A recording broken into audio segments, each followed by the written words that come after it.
Olá pessoal, tudo bem com vocês? Vamos para o capítulo 10 de Êxodo. As mais duas pragas para o Egito, gafanhotos e trevas. E a situação do faraó está cada vez mais complicada e o seu governo está indo de mal a pior. E Deus está castigando o faraó e o povo pagão dele, que tinha vários deuses. E porque tudo por causa que o faraó não quis deixar o povo sair e tinha um coração obstinado e extremamente teimoso e rebelde. E as consequências são com os juízos de Deus que já está se manifestando ali na terra com o faraó, porque ele não queria deixar o povo sair e para mostrar a glória de Deus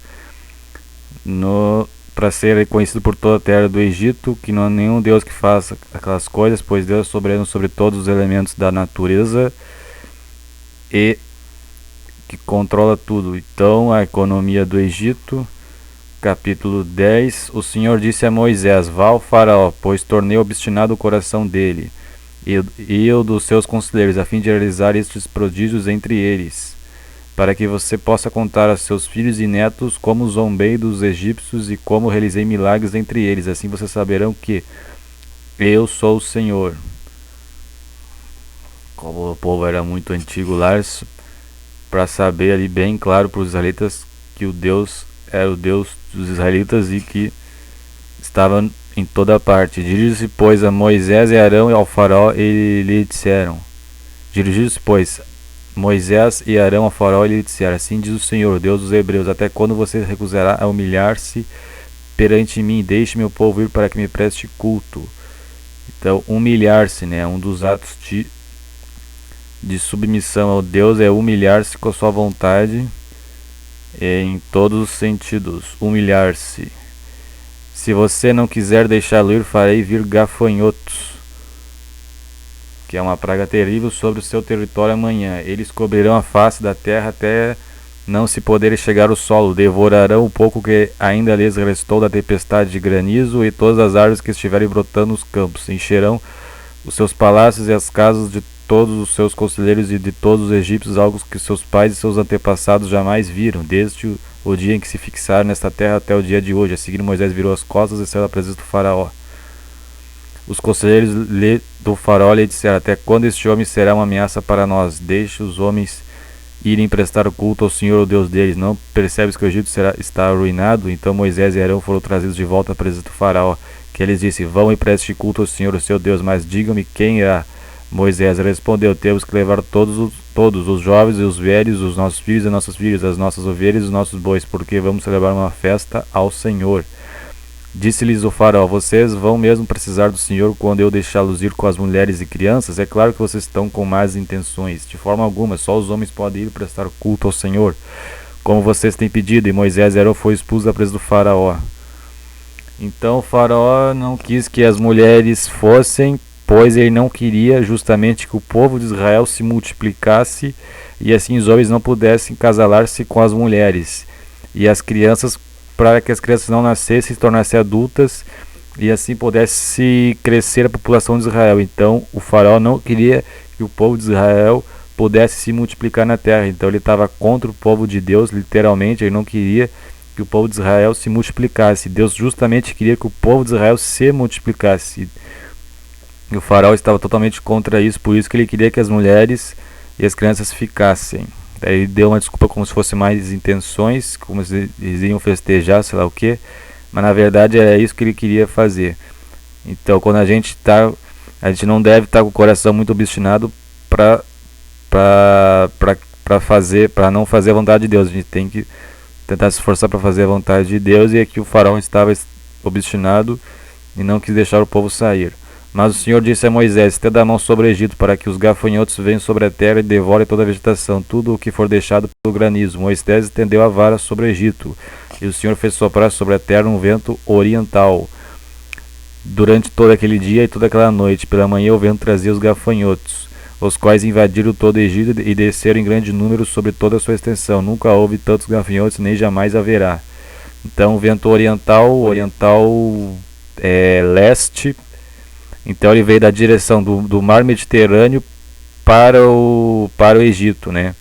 De lá para cá, e com o vento trouxe os gafanhotos, que são uma praga que devora toda a vegetação, e eles comem tudo, e como era muitos, então toda a vegetação foi devorada pelos gafanhotos, uma praga terrível, que devorou toda a vegetação ali dos egípcios. O povo que não obedecia a Deus, muito obstinado, teve aqui uma terrível praga. Eles cobriram toda a face da terra de tal forma que ela escureceu, devoraram tudo que o granizo tinha deixado, caído no chão toda a vegetação e todos os frutos das árvores. Não restou nada verde nas árvores, nem nas plantas do campo, nem em toda a terra do Egito. O faraó mandou chamar Moisés e Arão imediatamente, e ele disse-lhes: pequei contra o Senhor, o seu Deus, e contra vocês. Ele disse isso só para que se restabelecesse sua economia.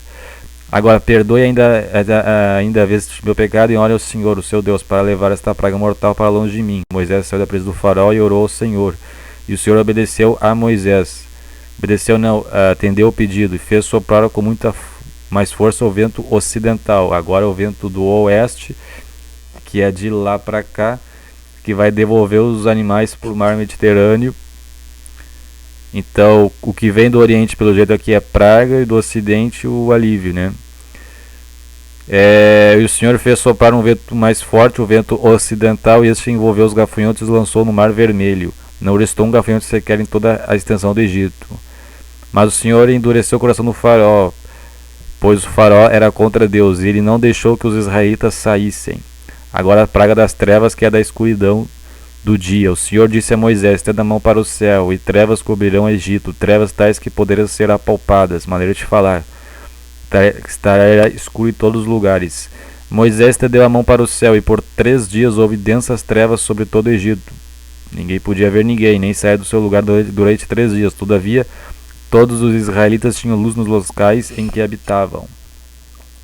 Então imagine o cenário quando está tudo escuro por 3 dias consecutivos, mas o território dos israelitas estava com luz. Então um poder sobrenatural aqui. E isso quer dizer que os que andam nas trevas são os que desobedecem a Deus, são os mundanos, os que fazem as coisas dos prazeres deste mundo, que está representado pelo Egito, andam na escuridão, nas trevas. E os que andam em Deus e obedecem a Deus e fazem sua vontade estão andando na luz. Então tem luz. Aí mais um ensinamento.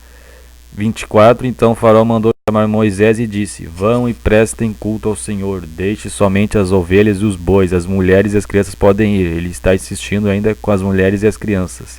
Mas Moisés contestou: tu mesmo nos darás os animais para os nossos sacrifícios e holocaustos que ofereceremos ao Senhor. Além disso, os nossos rebanhos também irão conosco, nem um casco de animal será deixado. Temos que escolher alguns deles para prestar culto ao Senhor, nosso Deus, e enquanto não chegarmos ao local, não saberemos quais animais sacrificaremos.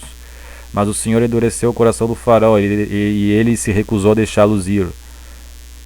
Quando Deus faz aqui que ele está se endurecendo o coração do faraó, é porque ele não está mostrando a sua graça para o faraó, e não está convencendo ele pelo poder do Espírito Santo, até porque o faraó já era uma pessoa extremamente má e não dava ouvidos e não se sensibilizava por nada.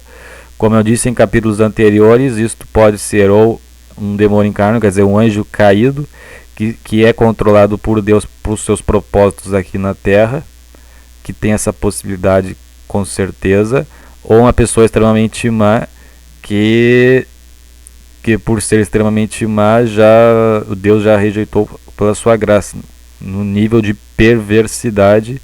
Mas eu acho que com certeza era um anjo mau encarnado que se rebelou contra Deus e desceu aqui, e está sendo usado por Deus para esse propósito aqui, assim como o anticristo e o falso profeta mais para frente. Disse o faraó a Moisés: saia da minha presença, trate de não aparecer mais diante de mim. No dia em que vir a minha face, você morrerá. Respondeu Moisés: será como disseste, nunca mais verei a tua face. Então ali o Moisés saiu da presença do faraó. O faraó já estava muito irritado e disse que ia matar o Moisés caso aparecesse na frente dele. Então este é o capítulo 10 de Êxodo. Quem anda na luz está com a presença de Deus, e quem não anda está nas trevas, é do Egito, é do mundo. Então Deus estava tirando o povo da escravidão, que é o povo do Egito, e isso nos remete ao povo mundano aqui. Deus estava dando várias pragas para o povo mundano, para tirar o seu povo do meio do povo mundano. Várias pragas para os egípcios aqui, o povo mundano, para levar o povo de Deus ao mundo espiritual. Esta é a explicação. E trevas é escuridão, povo mundano que não tem luz, e luz, Deus manda a luz para o povo que é dele, de Deus, e manda a sua graça e sua glória. Este é o capítulo 10 de Êxodo. O próximo capítulo é a 10ª e derradeira praga do Egito. E espero vocês no próximo capítulo, pessoal. Tudo de bom com vocês. Tchau.